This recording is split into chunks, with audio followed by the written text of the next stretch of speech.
เรื่องนี้มันเกิดขึ้นนานมาแล้วครับในสมัยที่ผมเป็นทหารเกณฑ์ใหม่ๆทหารเกณฑ์สมัยนั้นพอฝึกเสร็จเรียบร้อยก็จะถูกแบ่งไปอยู่ตามกองร้อยต่างๆภายในค่ายหรือบางส่วนก็ถูกส่งไปปฏิบัติภารกิจนอกหน่วยตามชายแดนต่างๆแล้วแต่ว่าใครจะอาสาไป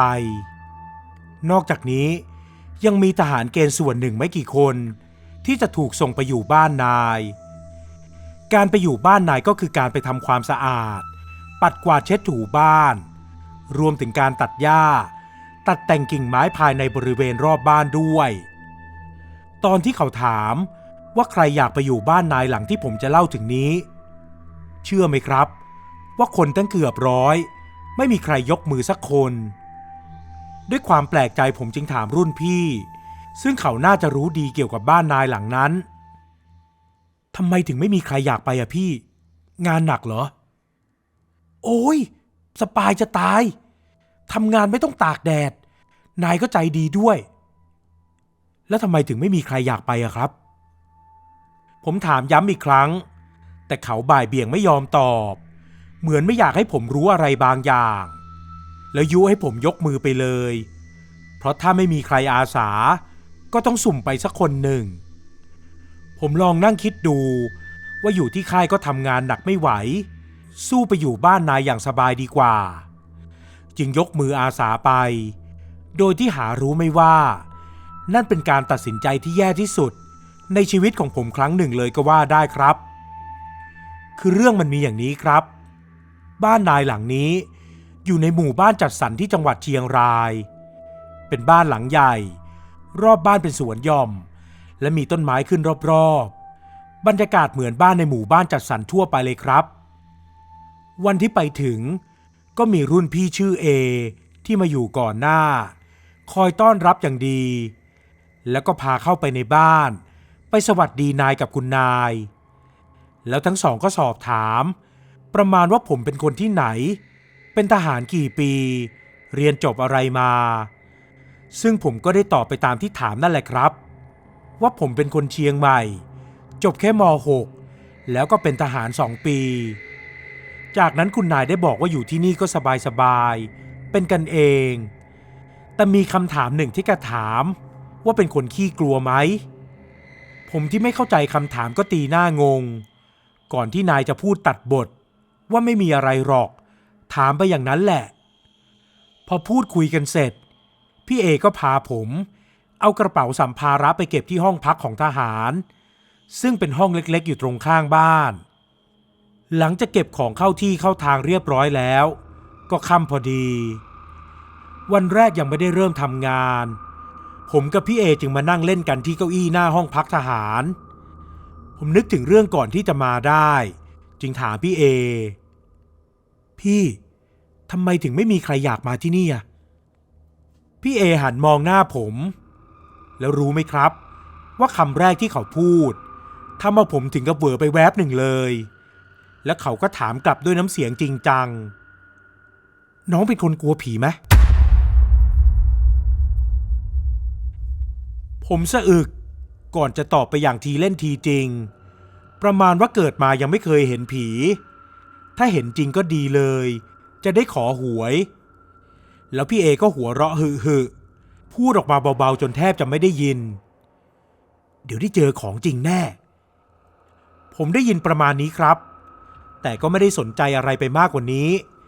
และเปลี่ยนเรื่องไปคุยอย่างอื่นแทนจนดึกดื่นเราก็เข้านอนเช้าวันถัดมาพี่เอพาผมเข้าไปปัดกวาดเช็ดถูภายในบ้านคอยสอนงานต่างๆให้ซึ่งเขาจะอยู่อีกแค่3 วันเพื่อสอนงานผมจากนั้นก็จะกลับค่ายเพื่อปลดประจำการต่อไปในระหว่างที่เรา2 คนกำลังปัดกวาดข้างบนชั้น2ของบ้านอยู่ๆพี่เอก็ถามผมว่าวันนี้ใช่วันพระหรือเปล่าผมที่ก่อนจะออกจากห้องมาได้เหลียวดูปฏิทินแวบหนึ่งก็จำได้ครับจึงตอบพี่เอไปว่าใช่จากนั้นเขาก็รีบเดินลงบันไดไปข้างล่างโดยไม่บอกไม่กล่าวสักคำผมเลยกวาดพื้นรอไปพลาง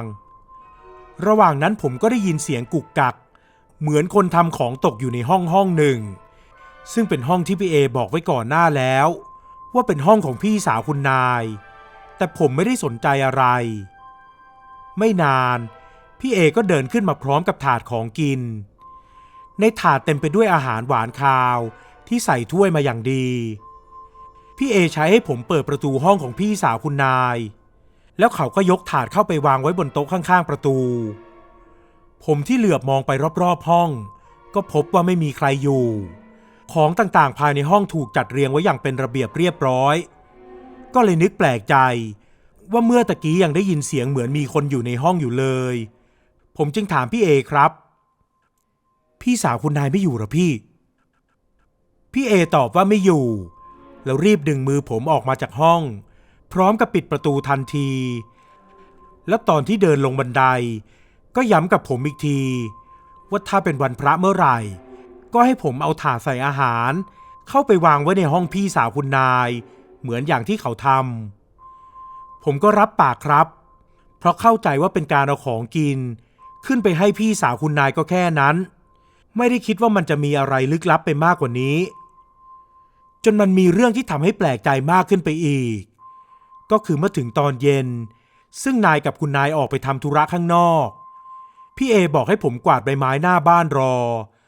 ส่วนเขาจะเข้าไปเก็บกวาดที่ห้องของพี่สาวคุณนายพอหายไปสักพักนี่แหละอยู่ๆก็ได้ยินเสียงพี่เอเอะอะขึ้นในบ้านพร้อมกับเสียงเท้าที่วิ่งลงบันไดมาตึงตังแล้วหายเข้าไปในครัวหลังบ้านผมได้แต่ยืนอยู่หน้าบ้านอย่างสงสัยว่ามันเกิดอะไรขึ้นแล้วอีกสักแป๊บเขาก็เดินหน้าตาตื่นออกมาจากข้างบ้านด้วยความสงสัยผมจึงรีบถามเขาว่าเกิดอะไรขึ้นพี่เอยังคิดไปแวบหนึ่งก่อนจะพูดขึ้นมาเอาเป็นว่าเอ็งอยู่ต่อไปเดี๋ยวก็รู้พี่จะไปแล้วไม่อยากพูดอะไรมากว่ะตอนนี้แหละที่ผมคิดว่ามันมีอะไรทำแม่งขึ้นมาแล้วมันต้องมีอะไรสักอย่างที่เขาปิดบังเอาไว้แน่ๆแต่ก็ไม่กล้าจะซักไซ้ถามให้รำคาญกันเลยปล่อยเรื่องนี้ไปก่อนจนผ่านไปอีก2 วันที่ผมเริ่มเป็นงานแล้วพี่เอก็กลับค่ายแล้วในคืนวันเดียวกันนั่นเองผมก็ได้เจอกับพี่สาวของคุณนายเป็นครั้งแรกครับคืนนั้นเวลาประมาณเกือบ4 ทุ่มอยู่ๆก็มีเสียงคนเรียกให้เข้าไปในบ้านจังหวะที่เปิดประตูเข้าบ้านนั่นแหละผมก็เหลือบไปเห็นผู้หญิงมีอายุคนหนึ่งหน้าซีดแก้มตอบนั่งอยู่หน้าทีวีที่ตรงมุมหนึ่งของบ้านเขาโครงหน้าเหมือนคุณนายมากจึงเดาได้ไม่ยากว่าน่าจะเป็นพี่สาวของคุณนายซึ่งน่าจะกลับมาแล้วผมรีบยกมือไหว้ทันทีครับแกก็พยักหน้ารับไหว้ช้าๆจังหวะนั้นนายที่นั่งอยู่อีกโต๊ะหนึ่งก็ถามผมว่าเข้ามาทำอะไรผมก็ตอบไปอย่างงงๆว่ามีคนเรียกผมเข้ามาแล้วหันไปทางทีวีนายก็หันไปมองทางทีวีแล้วหันมามองผมด้วยอาการตกใจบางอย่างผมจึงงงและถามว่ามีอะไรครับนายตอบว่าไม่มีอะไรไม่ได้เรียกใช้ด้วยให้กลับไปนอนเถอะพอพูดจบแกก็เดินขึ้นห้องนอนไปทันทีผมจึงออกมาจากบ้านแต่จังหวะที่มองไปทางทีวีก็ยังเห็นพี่สาวคุณนายนั่งดูทีวีอยู่ที่เดิมแถมแกยังยิ้มให้ผมแบบแปลกๆด้วยวันต่อมาผมทำหน้าที่ตามปกติซึ่งหลังจากทำอะไรเสร็จหมดแล้วผมจะมานั่งรอที่หน้าห้องพักทหารจะไม่เข้าไปในบ้านซึ่งถ้าหากมีอะไรนายเขาจะเรียกใช้เองจนเวลาผ่านไปอีก1 อาทิตย์ระหว่างนี้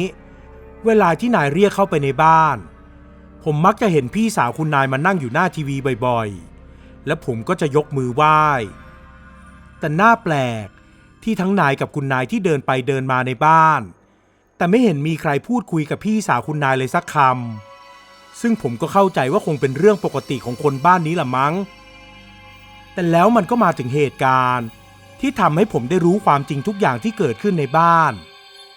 เย็นวันนั้นนายกับคุณนายออกไปทำธุระนอกบ้านเหมือนเดิม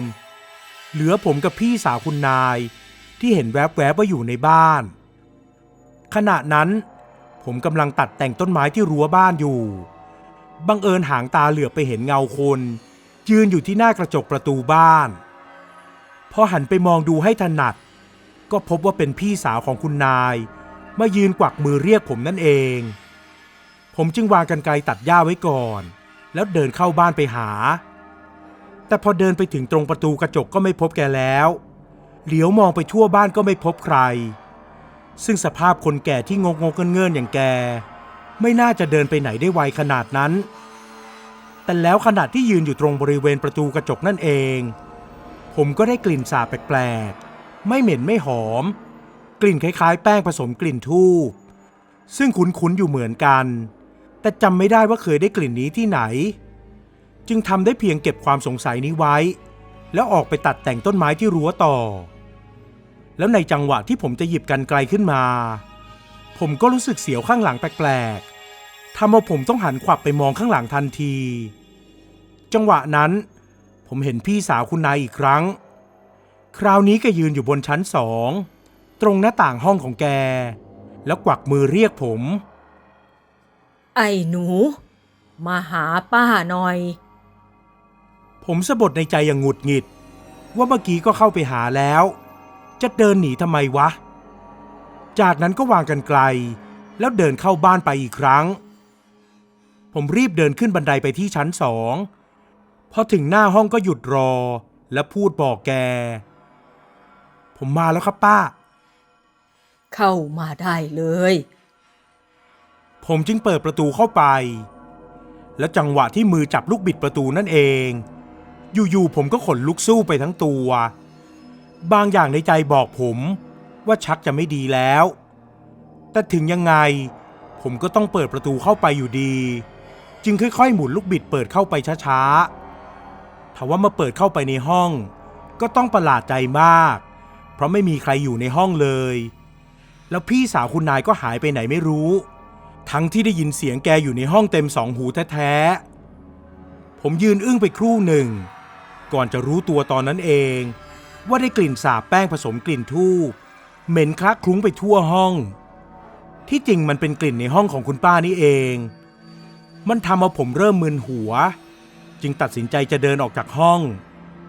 แต่จังหวะที่กำลังหันหลังก็ได้ยินเสียงคนทักขึ้นมา